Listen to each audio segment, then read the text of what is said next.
myself Vinod Panara, and in this lecture we discuss about operator in Python. Okay, so Python operator, that is a symbol that perform certain operation, plus, minus, multiply, that are. So Python provide following set of operator. First, arithmetic operator. Second, relational operator. Third, logical operator. Fourth, conditional operator. Fifth, bitwise operator. Sixth, assignment operator. Seven, identity operator. And eight, membership operator. First one, arithmetic operator. So this plus, that is one type of arithmetic operator, and that is used for addition. It is also used for string concatenation, addition of two string. Okay. Then this minus sign, that is arithmetic operator for subtraction. Then this multiplication sign, that is for multiplication. It is also used for string multiplication. Then this division symbol, that is for division purpose. Then this symbol, that is for modulus division. So this symbol, that is known as modulo division operator. And this symbol last, that is for floor division. Now for example, if we divide 6 by 2, so answer is 3. So that is value of floor division, and remainder is 0. So that is value of modulo division. So modulo division, that is used to find out remainder if x divided by y. Okay, and this floor division, that is if we divide 6 by 2, then we get 3. So this 3 value, that is floor division. Second example, if we divide 5 by 2, then there is a remainder 1. So 1, that is modulo division, and 2, that is floor division. Okay. Then this symbol star star, that is for exponent or power. Now for example, a is equal to 10, b is equal to 2. First, print a plus b is equal to a plus b. So output is a plus b is equal to 12, because value of a is equal to 10 transfer here, and value of b 2 transfer here. So 10 plus 2, that is equal to 12. Then print a minus b is equal to a minus b. So output is a minus b is equal to 8. Then print a into b is equal to a into b. So a into b is equal to 20. Then print a divided by b is equal to a divided by b. So a divided by b is equal to 5.0, because in division we get only float answer, not 5, 5.0. Okay. Then print a floor division b is equal to a floor division b. So 10 divided by 2, that is 5. Then print a modulo division b is equal to a modulo division b. Then answer is 0, because if we divide 10 by 2, then remainder is 0. So answer is 0. Okay. And last one is print a star star b is equal to a star star b. So output is a star star b is equal to 100, because 10 raised to 2, 10 into 10, 100. Okay. Now this same program we run on a PyCharm. So same one, a is equal to 10, b is equal to 2. First a plus b, then a minus b, a into b, a divided by b, a floor divided by b, a modulo division b, then a power b. If we run this program, then output, that is A plus B, that is equal to 12, A minus B 8, A into B 20, A divided by B 5.0. This one remember, huh? If we divide any number, then we get output that is in float value. Then A floor division B, that is equal to 5, A modulo division B 0, and A power B 100. Okay. Now this division operator always perform floating point arithmetic. Hence, it will always return float value. Okay. But floor division can perform both floating point and integral arithmetic. If argument are in type, then result is in type. If at least one argument is float, then result is float type. We can use plus or multiply operator for string type also. If we want to use plus operator for string type, then compulsory both arguments should be string type only.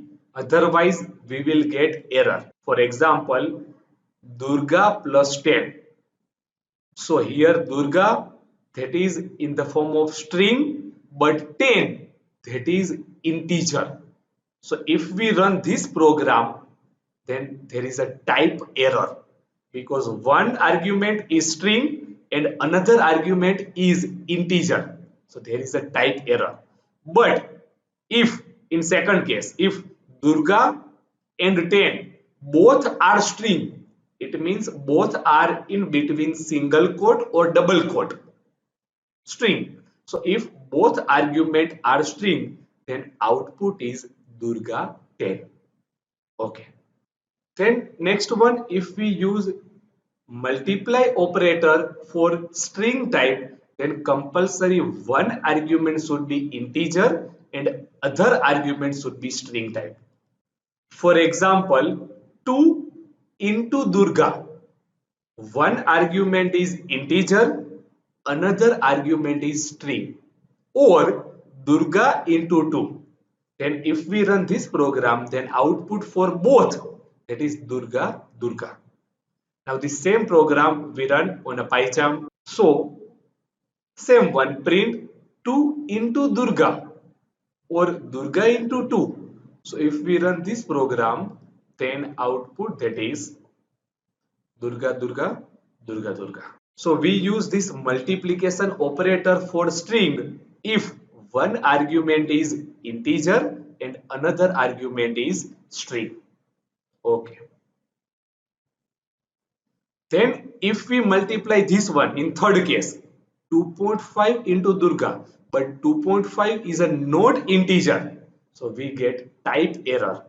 Can't multiply sequence by non-integer of type float. Then if we, then in fourth case, both argument is string. So it is invalid. There is a no multiplication. Durga and Durga. So we get type error. So we can use multiplication operator only if one argument is integer and another argument is string. Okay. Then relational operator, this symbol is for greater than, this symbol is for less than, this symbol that is greater than or equal to, this for less than or equal to, this for equal to. Remember, not only one sign, two sign, that is for equal to, equal to, equal to. And not equal to this symbol for. Now for example, A is equal to 10, B is equal to 20, print in the double quote A greater than B is A greater than B. So first check condition, A greater than B, it is true or false? False. So we get answer. If we run this one, then answer is A greater than B is false. Okay. Then second one, print A greater than or equal to B is A greater than or equal to B. So answer is A greater than or equal to B is false. Then third one, print A less than B is A less than B. So answer is A less than B is true. 10 less than 20 true. And then next one, print A less than or equal to B is A less than equal to B. So it is also true. So answer is A less than equal to B is true. Okay. So first check condition. It is true or false. Then there is one. Then that is answer. Now the same program we run on a PyCharm. So A is equal to 10, B is equal to 20. Then check for first condition, for second condition, for third condition, for fourth condition. If we run this program, then output that is for first one, A greater than B is false, A greater than equal to B is false, A less than B is true, A less than equal to B is true. Okay. We can apply relational operator for string type also. For example, A is equal to Durga, B is equal to Durga. Then print A greater than B is A greater than B. But both string are equal, not greater than or less than. So A greater than B is false.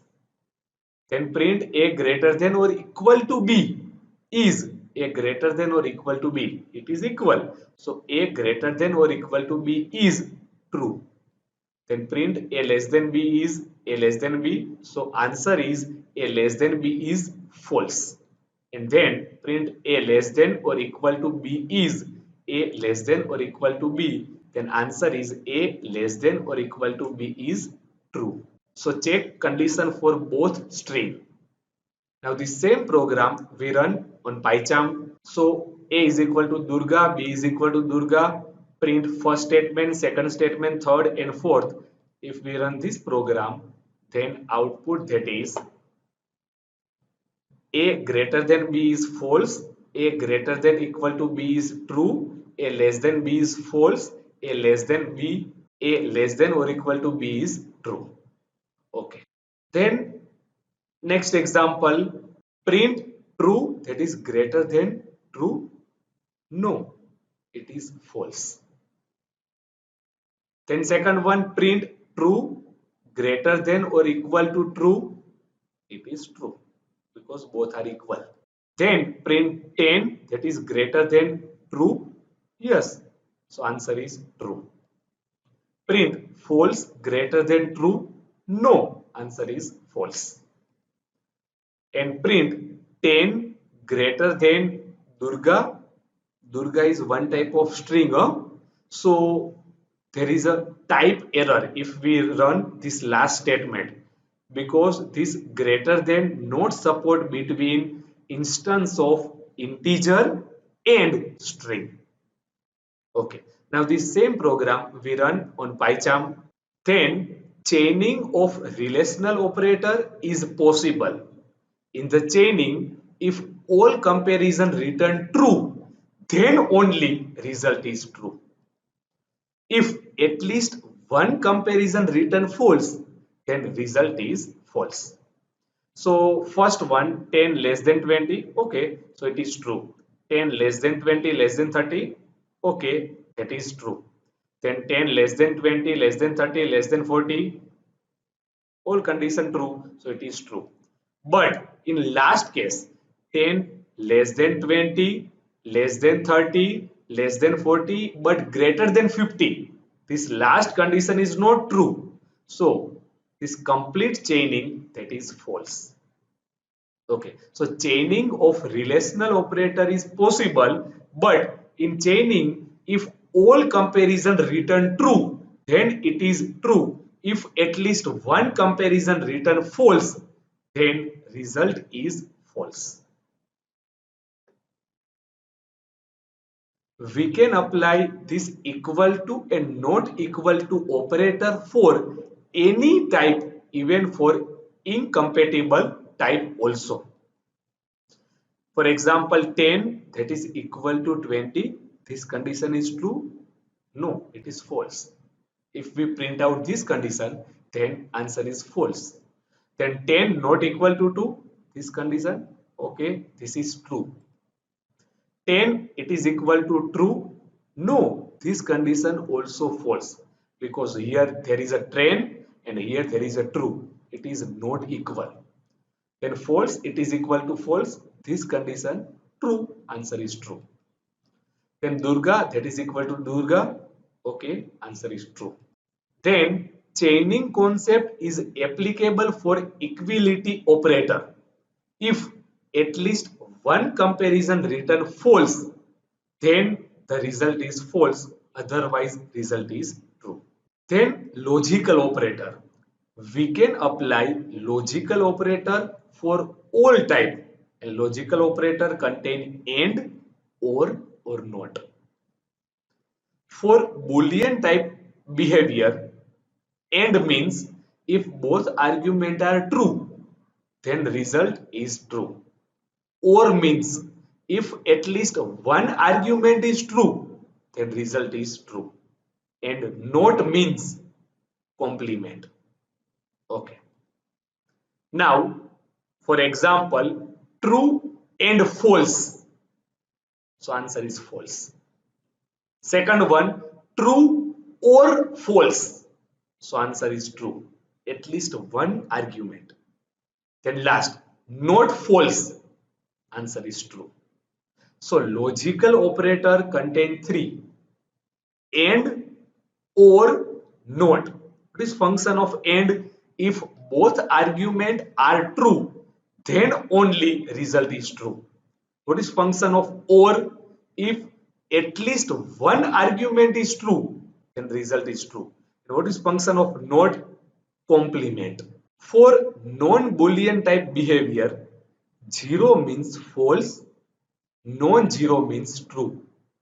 Empty string is always treated as a false. Okay. Now, x and y. If x evaluate to false, then result is x. Otherwise, result is y. For example, 10 and 20. So, here x is a 10 and y is a 20. So, x is a not false. False means 0. X is a not 0, so it is not false. So answer is y, it means 20. In second case, 0 and 20, x is equal to 0, it is false. So answer is x. So answer is 0. Now the same program we run on a PyCharm. So end concept for non-Boolean expression. So first print 10 and 20. Here x is equal to 10, y is equal to 20. So if x is equal to 0, then answer 0, otherwise answer y. So here 10 and 20, so answer is 20. And for second one, 0 and 20, answer is 0. So if we run this program, then output is for first one 20 and for second one x is equal to 0, so answer is 0. Okay, so this is use of and in non-Boolean type behavior. Then use of or, x or y. If x evaluate to true, then result is x, otherwise result is y. So if x is non-zero, then result is x, otherwise result is y. So for example 10 and 20, here x is equal to 10, y is equal to 20. So x is a non-zero, so answer is 10. And in second case 0 or 20, x is equal to 0, y is equal to 20. So x is equal to 0, so answer is y, that is 20. So this is use of or in non-Boolean behavior. Then use of not. So not x. If x is evaluated to false, then result is true, otherwise false. So not 10. So x is equal to 10, it is non-zero, so answer is false. And in second case, not 0, so x is equal to 0, so answer is true, because this is for not. Okay, then conditional operator. Syntax of conditional operator, that is x is equal to first value if condition satisfied, otherwise second value. If condition is true, then first value will be considered, otherwise second value will be considered. For example, a and b, that is equal to 10 and 20, x is equal to 30 if a less than b, else 40. So if condition is satisfied, then first value is answer, otherwise second value is answer. So if we print out x, then answer is 30. So this is about today lecture. Thank you for today lecture.